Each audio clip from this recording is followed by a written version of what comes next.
Dear viewers, हमारे दृष्टि PCS channel पर अब से हर रोज शाम 6 बजे राज्य विशेष करंट अफेयर्स देखना न भूलें। धन्यवाद।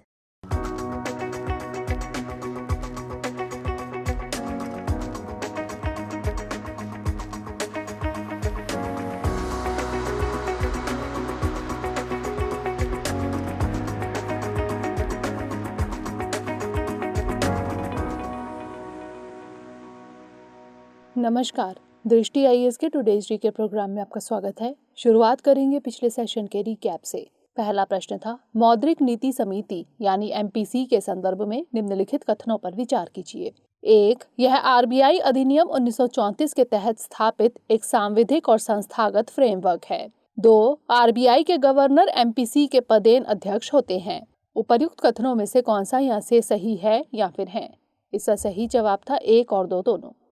अगला प्रश्न था, निम्नलिखित कथनों पर विचार कीजिए। 1. ब्राजील में आयोजित दक्षिण दक्षिण सहयोग पर दूसरे वैश्विक उच्च स्तरीय सम्मेलन में ब्रासीलिया घोषणा 2015 पर हस्ताक्षर किए गए थे। 2. भारत ब्रासीलिया घोषणा का एक हस्ताक्षरकर्ता देश है। उपर्युक्त कथनों में से कौन सा यहाँ से सही है या फिर है? इसका सही जवाब था केवल 2। अगला प्रश्न था, निम्नलिखित कथनों पर विचार कीजिए। 1. केन और बेतवा नदियां यमुना की सहायक नदियां हैं। 2. केन नदी पन्ना टाइगर रिजर्व से होकर बहती है। 3. केन बेतवा लिंक प्रोजेक्ट बुंदेलखंड क्षेत्र के लिए है। उपर्युक्त कथनों में से कौन सा यहाँ से सही है या फिर है? इसका सही जवाब था 1, 2 और 3। अगला प्रश्न था, निम्नलिखित कथनों पर विचार कीजिए। 1. गगनयान अंतरिक्ष में भारत का पहला मानव युक्त मिशन है। 2. गगनयान को पोलर सैटेलाइट लॉन्च व्हीकल यानी पीएसएलवी द्वारा लॉन्च किया जाएगा। 3. अंतरिक्ष क्षेत्र में निजी भागीदारी बढ़ाने के लिए इन स्पेस की स्थापना की जाएगी। उपर्युक्त कथनों में से कौन सा यहाँ से सही है या फिर है? इसका सही जवाब था केवल 1 और 3। अगला प्रश्न था, ज्ञानपीठ पुरस्कार के संदर्भ में निम्नलिखित कथनों पर विचार कीजिए। 1. यह पुरस्कार केवल भारतीय भाषाओं में साहित्यिक कार्यों के लिए दिया जाता है। 2. यह पुरस्कार केवल भारतीय नागरिकों को दिया जाता है। उपर्युक्त कथनों में से कौन सा यहाँ से सही है या फिर है? इसका सही जवाब था केवल 2। अगला प्रश्न था, एशियाई रोइंग चैंपियनशिप के संबंध में निम्नलिखित कथनों पर विचार कीजिए। 1. इसका आयोजन थाईलैंड में किया जा रहा है। 2. एशियन रोइंग चैंपियनशिप में अर्जुन लाल जाट और अरविंद सिंह टीम का नेतृत्व कर रहे हैं। 3. दोनों ने 2019 में एशियन रोइंग चैंपियनशिप के आखिरी संस्करण में अपने इवेंट में स्वर्ण पदक जीता था। उपर्युक्त कथनों में से कौन से सही हैं या फिर हैं? इसका सही जवाब था केवल 1 और 2। अगला प्रश्न था, पिनाका ईआर के संबंध में निम्नलिखित कथनों पर विचार कीजिए। 1. इसे रूस के सहयोग से विकसित किया गया है। 2. यह पिछले पिनाका संस्करण का उन्नत संस्करण है जो पिछले 4 दशकों से आर्मी द्वारा उपयोग किया जा रहा है। उपर्युक्त कथनों में से कौन सा यहाँ से सही नहीं है या फिर है? इसका सही जवाब था 1 और 2 दोनों। अगला प्रश्न था, हाल ही में अमेरिका, कनाडा और ब्रिटेन ने मानवाधिकारों के उल्लंघन के लिए निम्नलिखित में से किन देशों पर प्रतिबंध लगाए हैं? इसका सही जवाब था चीन, म्यांमार और उत्तर कोरिया। अगला प्रश्न था, महाकवि सुब्रमण्य भारती के संबंध में निम्नलिखित कथनों पर विचार कीजिए। 1. उनकी भारतीय राष्ट्रीय कांग्रेस के बनारस अधिवेशन 1905 और सूरत अधिवेशन 1907 में सक्रिय भागीदारी रही। 2. स्वदेश गीतांजलि और इंडिया उनके द्वारा प्रकाशित किया गया था। उपर्युक्त कथनों में से कौन सा यहाँ से सही है या फिर है? इसका सही जवाब था 1 और 2 दोनों। अंतिम प्रश्न था, यूएनएचसीआर के संबंध में निम्नलिखित कथनों पर विचार कीजिए। 1. इसे 1950 में अपने घर खो चुके अथवा पलायन कर चुके लाखों यूरोपीय लोगों की मदद के लिए बनाया गया था। 2. इसका मुख्यालय ग्लैंड, स्विट्जरलैंड में है। उपर्युक्त कथनों में से कौन सा यहाँ से सही है या फिर है? इसका सही जवाब था केवल 1। शुरुआत करते हैं आज के सेशन की। सबसे पहले देखेंगे अभ्यास प्रश्न। चक्रवर्ती राजगोपालाचारी के संदर्भ में निम्नलिखित कथनों पर विचार कीजिए। 1. वह स्वतंत्र भारत के पहले भारतीय गवर्नर जनरल थे। 2. उन्होंने भारत छोड़ो आंदोलन प्रारंभ करने का विरोध किया। 3. उन्होंने मद्रास प्रेसिडेंसी के वेदारण्यम में नमक सत्याग्रह का नेतृत्व किया। उपर्युक्त कथनों में से कौन सा यहाँ से सही है या फिर है? केवल 1 और 2, केवल 2, केवल 1 और 3 या फिर 1, 2 और 3? इसका सही जवाब है ऑप्शन डी, 1, 2 और 3, यानी सभी कथन सही हैं। हाल ही में प्रधानमंत्री श्री नरेंद्र मोदी ने चक्रवर्ती राजगोपालाचारी जी की जयंती पर श्रद्धांजलि अर्पित की। चक्रवर्ती राजगोपालाचारी राजाजी के नाम से मशहूर थे। इनका जन्म 10 दिसंबर 1878 को हुआ था।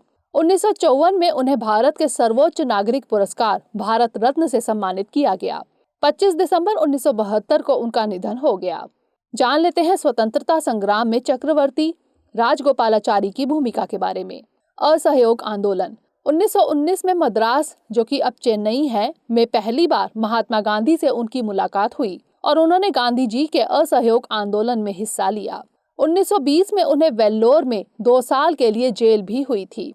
जेल से छूटने के बाद उन्होंने गांधी जी के हिंदू मुस्लिम एकता और अस्पृश्यता के उन्मूलन के सिद्धांतों को बढ़ावा देने के लिए एक आश्रम की स्थापना की। दांडी मार्च। जब गांधी जी ने 1930 में नमक कानून तोड़ने के लिए दांडी मार्च का नेतृत्व किया, तो राजगोपालाचारी ने मद्रास प्रेसिडेंसी में वेदारण्यम में नमक मार्च का नेतृत्व किया। इसलिए कथन 3 सही है। वह गांधी के अखबार यंग इंडिया के संपादक भी बने। भारत छोड़ो आंदोलन के दौरान राजगोपालाचारी ने गांधी जी का विरोध किया। उनका विचार था कि अंग्रेज अंततः देश छोड़ने वाले हैं, इसलिए एक और सत्याग्रह शुरू करना एक अच्छा निर्णय नहीं होगा। इसलिए कथन 2 सही है। 1947 में अंतिम ब्रिटिश वायसराय और स्वतंत्र भारत के पहले गवर्नर जनरल लॉर्ड माउंटबेटन के बाद राजगोपालाचारी को स्वतंत्र भारत के पहले भारतीय गवर्नर जनरल के तौर पर चुना गया था। इसलिए कथन 1 सही है। तो इस तरह इस प्रश्न का सही जवाब है ऑप्शन डी 1, 2 और 3। हमारे वीडियो अंग्रेजी में देखने के लिए फॉलो करें हमारा ही दूसरा यूट्यूब चैनल दृष्टि IAS इंग्लिश। आज के सेशन का पहला प्रश्न है, इमेजिंग एक्सरे पोलरीमेट्री एक्सप्लोरर यानी IXPE के संबंध में निम्नलिखित कथनों पर विचार कीजिए। 1. IXPE स्पेस ऑब्जर्वेटरी नासा और यूरोपीय अंतरिक्ष एजेंसी का संयुक्त मिशन है। 2. यह विभिन्न प्रकार के खगोलीय पिंडों से एक्स किरणों यानी एक्सरेज के पोलराइजेशन का अध्ययन करने वाला नासा का पहला मिशन है। उपर्युक्त कथनों में से कौन सा यहाँ से सही है या फिर है?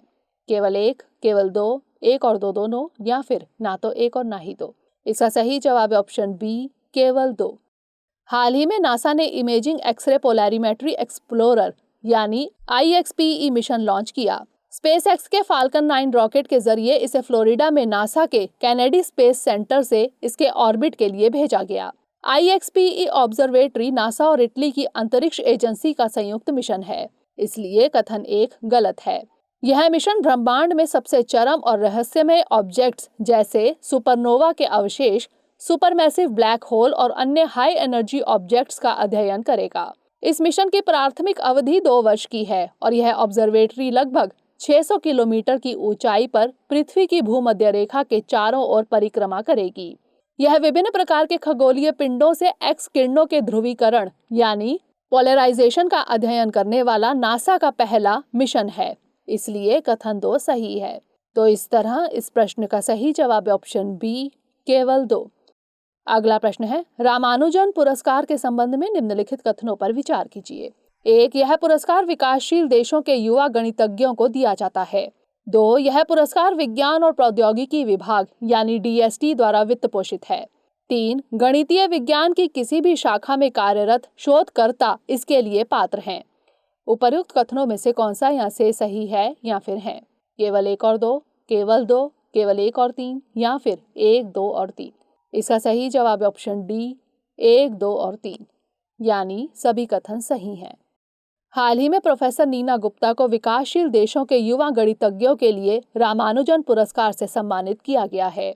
2005 से प्रतिवर्ष विकासशील देशों के युवा गणितज्ञों के लिए रामानुजन पुरस्कार प्रदान किया जाता है, इसलिए कथन 1 सही है।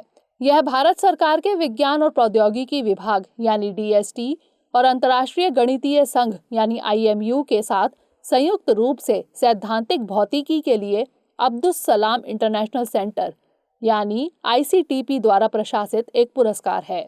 2014 से DST ने इस पुरस्कार के लिए फंड देने के लिए सहमति व्यक्त की, अतः कथन 2 सही है। यह पुरस्कार विकासशील देश के 45 वर्ष से कम आयु के एक शोधकर्ता को दिया जाता है जिसने उत्कृष्ट शोध किया हो। गणितीय विज्ञान की किसी भी शाखा में कार्यरत शोधकर्ता इस पुरस्कार के पात्र हैं, इसलिए कथन 3 सही है। इस पुरस्कार में 15,000 रुपए नकद का पुरस्कार दिया जाता है। तो इस तरह इस प्रश्न का सही जवाब है ऑप्शन डी, 1, 2 और 3, यानी सभी कथन सही हैं। अगला प्रश्न है, हुनर हाट के संदर्भ में निम्नलिखित कथनों पर विचार कीजिए। 1, हुनर हाट शिल्पकारों या कारीगरों यानी आर्टिशंस द्वारा बनाए गए हस्तशिल्प और पारंपरिक उत्पादों की एक प्रदर्शनी है। 2, इसका आयोजन संस्कृति मंत्रालय द्वारा उस्ताद यानी USTTAD यानी upgrading skills and training in traditional art और क्राफ्ट फॉर डेवलपमेंट योजना के तहत किया जाता है।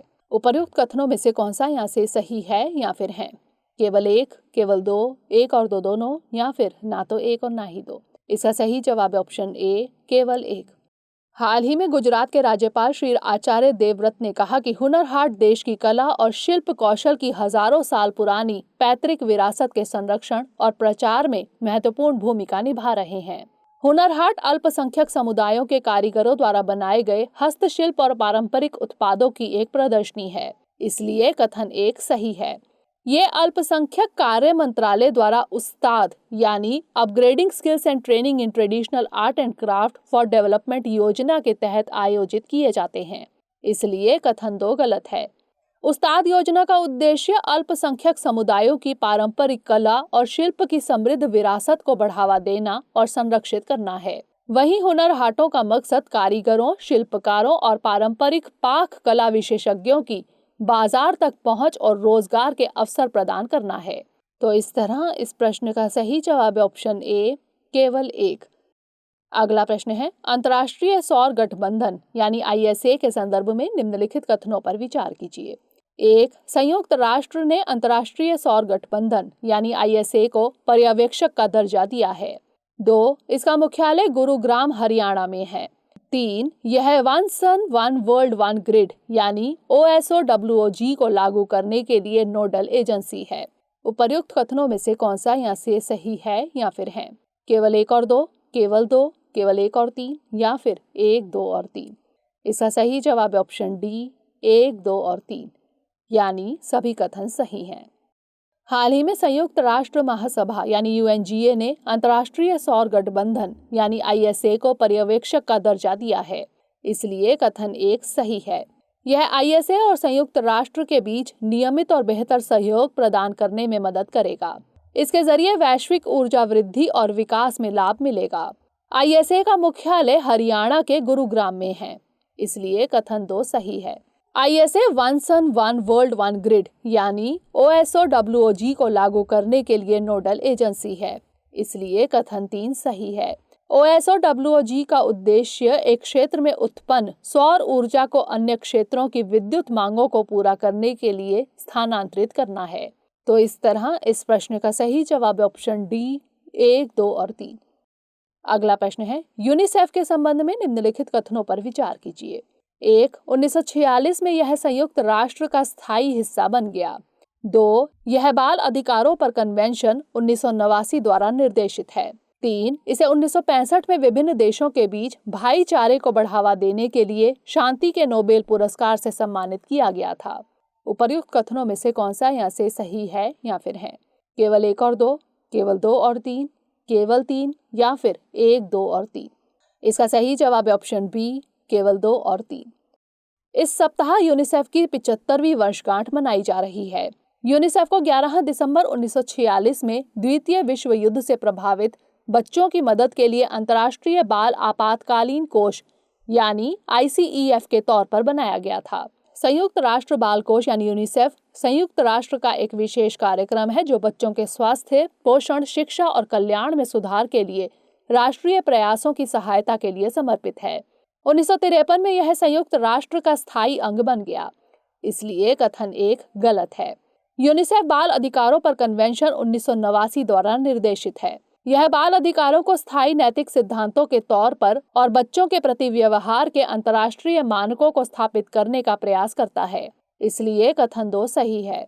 1965 में यूनिसेफ को विभिन्न देशों के बीच भाईचारे को बढ़ावा देने के लिए शांति के नोबेल पुरस्कार से सम्मानित किया गया था, इसलिए कथन 3 सही है। हर साल 11 दिसंबर को यूनिसेफ दिवस मनाया जाता है। तो इस तरह इस प्रश्न का सही जवाब है ऑप्शन बी, केवल 2 और 3। अगला प्रश्न है, G7 के संबंध में निम्नलिखित कथनों पर विचार कीजिए। 1. G7 का मुख्यालय स्विट्जरलैंड के जिनेवा में है। 2. यह 1985 में स्थापित एक अंतर सरकारी संगठन है। उपर्युक्त कथनों में से कौन सा यहाँ से सही है या फिर है? केवल 1, केवल 2, 1 और 2 दोनों, या फिर ना तो 1 और ना ही 2। इसका सही जवाब है ऑप्शन डी, ना तो 1 और ना ही 2, यानी दोनों कथन गलत हैं। G7 देशों ने यूक्रेन पर आक्रमण होने की स्थिति में रूस को गंभीर परिणाम भुगतने की चेतावनी दी है। जान लेते हैं G7 के बारे में। यह एक अंतर सरकारी संगठन है जिसका गठन 1975 में किया गया था, इसलिए कथन 2 गलत है। वैश्विक आर्थिक शासन, अंतर्राष्ट्रीय सुरक्षा और ऊर्जा नीति जैसे सामान्य हित के मुद्दों पर चर्चा करने के लिए इसकी सालाना बैठक होती है। G7 देश हैं United kingdom, Canada, France, Germany, Italy, Japan और संयुक्त राज्य अमेरिका। G7 का कोई औपचारिक संविधान या कोई निश्चित मुख्यालय नहीं है, इसलिए कथन 1 गलत है। इसके वार्षिक शिखर सम्मेलन के दौरान नेताओं द्वारा लिए गए निर्णय गैर बाध्यकारी होते हैं। तो इस तरह इस प्रश्न का सही जवाब है ऑप्शन डी, ना तो 1 और ना ही 2। अगला प्रश्न है, काशी विश्वनाथ धाम कॉरिडोर के संबंध में निम्नलिखित कथनों पर विचार कीजिए। 1. प्रधानमंत्री श्री नरेंद्र मोदी ने मार्च 2019 में काशी विश्वनाथ धाम कॉरिडोर की आधारशिला रखी थी। 2. इसके तहत रैंप, एस्केलेटर और अन्य सुविधाओं के प्रावधान के साथ विकलांग और वृद्ध लोगों के लिए आसान पहुंच प्रदान की जाएगी। उपर्युक्त कथनों में से कौन सा यहाँ से सही है या फिर है? केवल 1, केवल 2, 1 और 2 दोनों, या फिर ना तो 1 और ना ही 2। इसका सही जवाब है ऑप्शन सी, 1 और 2 दोनों। हाल ही में प्रधानमंत्री श्री नरेंद्र मोदी ने उत्तर प्रदेश के वाराणसी में कायाकल्पित और पुनर्विकसित काशी विश्वनाथ धाम का उद्घाटन किया। जान लेते हैं पुनर्विकसित काशी विश्वनाथ धाम के बारे में। इसका विकास प्रधानमंत्री श्री नरेंद्र मोदी की देखरेख में किया गया है। प्रधानमंत्री ने मार्च 2019 में काशी विश्वनाथ धाम के पुनर्निर्माण की आधारशिला रखी, इसलिए कथन 1 सही है। इस प्रोजेक्ट के तहत गंगा घाटों को काशी विश्वनाथ मंदिर से सीधा जोड़ने का कार्य किया गया है। इसके तहत रैंप, एस्केलेटर और अन्य सुविधाओं के प्रावधान के साथ विकलांग और वृद्ध लोगों के लिए आसान पहुंच प्रदान की जाएगी, इसलिए कथन 2 सही है। तो इस तरह इस प्रश्न का सही जवाब है ऑप्शन सी, 1 और 2 दोनों, यानी दोनों कथन सही हैं। अगला प्रश्न है, अनुसूचित जाति और जनजाति लोगों पर होने वाले अत्याचार के खिलाफ प्रारंभ की गई राष्ट्रीय हेल्पलाइन के संबंध में निम्नलिखित कथनों पर विचार कीजिए। 1. यह हेल्पलाइन 24 घंटे टोल फ्री नंबर 14577 पर उपलब्ध होगी। 2. यह सेवा हिंदी, अंग्रेजी एवं राज्यों और केंद्र शासित प्रदेशों की क्षेत्रीय भाषाओं में उपलब्ध रहेगी। 3. इसे नालसा द्वारा लॉन्च किया गया है। उपर्युक्त कथनों में से कौन से गलत हैं? केवल 1 और 2, केवल 1 और 3, केवल 2 और 3, या फिर उपर्युक्त सभी? इसका सही जवाब है ऑप्शन बी, केवल 1 और 3। हाल ही में अनुसूचित जाति और अनुसूचित जनजाति के लोगों पर अत्याचार के खिलाफ एक राष्ट्रीय हेल्पलाइन की शुरुआत की गई। अनुसूचित जाति और अनुसूचित जनजाति अत्याचार निवारण अधिनियम के उचित क्रियान्वयन को सुनिश्चित करने के उद्देश्य से सामाजिक न्याय और अधिकारिता मंत्रालय द्वारा यह हेल्पलाइन शुरू की गई है, इसलिए कथन 3 गलत है। यह अधिनियम अनुसूचित जाति और अनुसूचित जनजाति के सदस्यों पर अत्याचार को रोकने के उद्देश्य से अधिनियमित किया गया था। हेल्पलाइन 24 घंटे टोल फ्री नंबर 14566 पर उपलब्ध रहेगी, इसलिए कथन 1 गलत है। यह सेवा हिंदी, अंग्रेजी एवं राज्यों और केंद्र शासित प्रदेशों की क्षेत्रीय भाषाओं में उपलब्ध होगी, इसलिए कथन 2 सही है। इस हेल्पलाइन का मकसद भेदभाव समाप्त करना और इस वर्ग के लोगों को सुरक्षा प्रदान करने के लिए कानून के प्रावधानों के बारे में जागरूकता पैदा करना है। तो इस तरह इस प्रश्न का सही जवाब है ऑप्शन बी, केवल 1 और 3। अगला प्रश्न है, मीनाक्षी मंदिर के संबंध में निम्नलिखित कथनों पर विचार कीजिए। 1. इसे कुलशेखर पांड्य द्वारा बनवाया गया था। 2. इसे वेसर शैली में बनाया गया है। उपर्युक्त कथनों में से कौन सा यहाँ से सही है या फिर है? केवल 1, केवल 2, 1 और 2 दोनों, या फिर ना तो 1 और ना ही 2। इसका सही जवाब है ऑप्शन ए, केवल 1। हाल ही में मदुरै के प्रसिद्ध मीनाक्षी मंदिर को आम लोगों के लिए खोला गया। जान लेते हैं मीनाक्षी मंदिर के बारे में। इसे मीनाक्षी अम्मन मंदिर या मीनाक्षी सुंदरेश्वर मंदिर के नाम से भी जाना जाता है। यह भारत के सबसे पुराने और सबसे महत्वपूर्ण मंदिरों में से एक है। मदुरै शहर में स्थित इस मंदिर का एक महान पौराणिक और ऐतिहासिक महत्व है।